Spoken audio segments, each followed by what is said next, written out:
This is K.M. Wyland, and you are listening to the 173rd episode of the Wordplay Podcast. The time has finally come when I can officially announce the release date for my upcoming fantasy novel, Dreamlander. December 2nd, 2012 is the big day, which means I'll be spending all of this month celebrating with a special series of blog posts and podcasts on Sundays and Wednesdays, focusing on what I learned while writing this book, along with some plain old fun posts on Fridays. And, of course, it will all culminate in a grand prize drawing on launch day. I had so many fun ideas for prizes that I couldn't pick between them, so I decided to let you choose. If you have a minute, please zoom by the site to vote on which of the 3 prizes you'd like to see offered in the Dreamlander Launch Party prize drawing. Prize A, a 17th century Italian rapier, much like the one Chris uses in the book. Prize B, a Kindle Fire. Or Prize C, a deluxe fantasy gift box consisting of a black velvet Renaissance cloak, a calligraphy pin set, which includes a quill pin with calligraphy nib, 5 extra nibs, and an ink pot with 15 milliliters of black ink, a dragon bookmark, the coffee table book Anatomy of the Castle by John Gibson, a sword pendant necklace in which the sword actually comes out of the sheath, a delusional unicorn magnet, and last but not least, 2.2 pounds of Truffets de France, all-natural French truffles dusted with cocoa powder.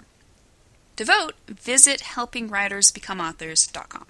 And be sure to stop by the blog all this month to join the pre-launch fun. Are you skimming your story's potential? The latest post in the video series on my blog talks about how getting all the obvious things right in a story isn't always enough if you're lacking one crucial element. To watch it, visit my website at helpingwritersbecomeauthors.com. New videos are posted every Wednesday. And now, I hope you enjoyed this week's podcast, the first in the series, What I Learned Writing Dreamlander. This installment is titled Your Must-Have Book Checklist, From Idea to Publication. The greatest teacher for any author is his own book. Every book I write teaches me new things both about myself as a person and about my craft as a novelist. My fantasy Dreamlander was no different. The book will be released December 2nd, and in the intervening weeks between now and then, I'd like to share a series of posts about the lessons this book has taught me during my 12-year journey with it. This week, I want to start with something several of you have been asking me for, a start-to-finish checklist of how to write a book. What's the process? How do you get from idea to publication? How do you capture your beautifully incomplete inspiration and create a story you can share with the world? Let's take a look. The Write Your Novel Checklist. May 2000. Idea dawns and germinates for a long time. In my case, this was a seed planted by my brother who thought it would be cool to write a story in which people live 2 lives, one when we're awake here on Earth and one when we're asleep. March 2007. Write a few chapters. Those of you who have read Outlining Your Novel, Map Your Way to Success, will note that I did exactly what I recommend not doing. I dove in without an outline. Yipes! Begin, outline. Then I got semi-wise. I wrote a very brief outline and dove back in. Write character interviews. April 2007. Write a few more chapters. November 2007. Get stuck. Thanks to my impatience with outlining early on, I paid the price 50 pages in. Since I wasn't sure where I was going, I didn't yet know how to get there. Write a serious outline. So I slowed down for several months and wrote a complete outline, and voila, everything fell into place. Right about now is when I swore I would never start another book without outlining. January 2008. Write first draft. November 2008. Edit times 3.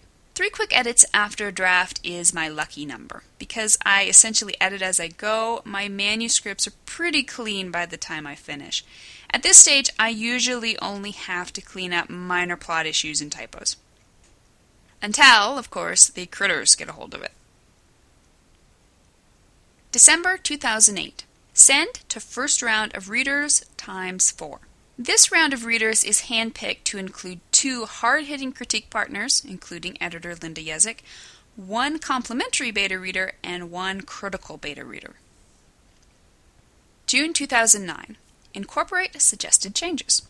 January through August 2010. Edit every few months. After the initial round of corrections from my alpha readers, I always like to let manuscripts sit for at least a few months. During this period, I'm usually busy outlining and researching my next book, so it's a good opportunity for book number 1 to cool its heels in the back of the closet. September 2010. Revise to trim word count. Dreamlander was maxing out about 50,000 words heavier than I wanted it to be, so she went on a crash diet. November 2010. Send to next round of readers ×3. This round of readers is more or less composed of casual readers from whom I'm looking for not so much technical criticism as I am just general answers to the all-important question, does this work? February 2011. Revise again. March 2011. Send to next round of readers ×2. And here we bring in another round of heavy hitters. We're nearing crunch time with only a year left before we enter pre-publication phase, so any major remaining problems have to be taken care of now. October 2011. Finish the next book, in this case, The Deepest Breath. I gotta tell you, it's like magic. As soon as I finish one book, I'm able to return to the previously written one with new eyes. I see the story much more clearly, its strengths and weaknesses, and I'm able to revise it much more critically than ever before. November 2011. Outline revision. Yes, I'm that much of an outline nerd. I even outline my revisions. December 2011. Rewrite. This is it. This is the last big makeover before the wheels start rolling inexorably toward publication. Rewrites aren't supposed to be fun, but I'll be honest with you. This one was a blast. April 2012. Edit ×3. My lucky number of edits once again. May 2012. Send to next round of readers ×4. Since this is the last round of readers who will be able to influence content edits, I want a mix of casual readers and savvy writers. Revise. June 2012. Send to editor. This was the first time I've worked with the fabulous Kathy Lynn Dick, who had the manuscript and a pile of juicy notes back to me within just a few weeks. July through August 2012.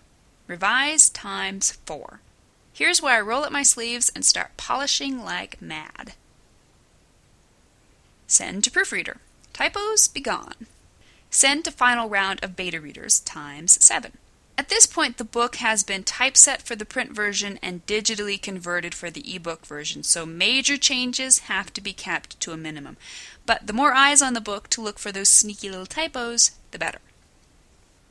Proofread, digital version. I plug the Mobi version into my Kindle keyboard and have it read aloud to me as I simultaneously read along. Bar none, this is one of the most comprehensive proofreading methods I've ever used. October 2012. Proofread, hard copy.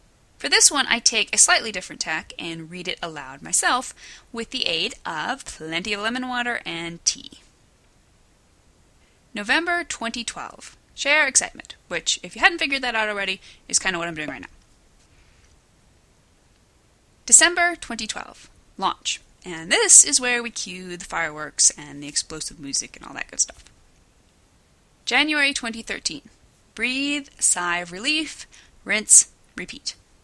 Every book's journey is unique. The journey on which Dreamlander has taken me is not the same as the road I traveled with either A Man Called Outlaw or Behold the Dawn, and it won't be the same as your journey. But watching and learning what to do and what not to do from the processes of other authors is always valuable in creating your own process, and sometimes just engaging whether or not you're on the right course. So, I can't wait until I get to read about your book release. Thank you for listening to the Wordplay Podcast. To read a transcript of this episode, visit me on the web at wordplay-kmwyland, that's weiland.blogspot.com, and be sure to listen again next week.